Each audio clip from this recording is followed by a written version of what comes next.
दोस्तों, बचपन से हम पाकिस्तान को इस्लाम का किला समझते रहे और बड़े होकर पता चला कि पाकिस्तान तो अमेरिका का लारी अड्डा है। मरियम नवाज को कतरियों से बचाना और पाकिस्तान में साफ शिफाफ इलेक्शन करवाना दोनों ही मुश्किल काम है।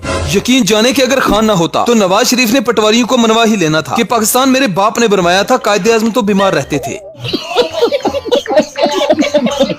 मेरे ख्याल में जैसे हालात चल रहे हैं, इलेक्शन कमीशन को इलेक्शन नहीं टास्क करवाना चाहिए। ना तो दौड़ धूप होगी और 50 अरब रुपए की बचत वो अलग।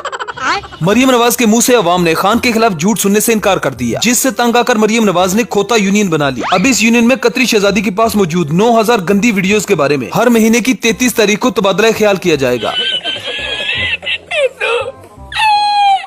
जहां फिल्म डॉन में शाहरुख खान के पीछे 11 मुल्कों की पुलिस पड़ी थी, लेकिन पाकिस्तान में इमरान खान के पीछे 14 पार्टियों के शैतान पड़े हैं। नवाज शरीफ की मिसाल उस लाश की तरह है जो लंदन से लाई तो गई है, लेकिन अब समझ नहीं आ रही कि इसका करेंगे क्या। दफनाते हैं तो भरम टूटता है और अगर नहीं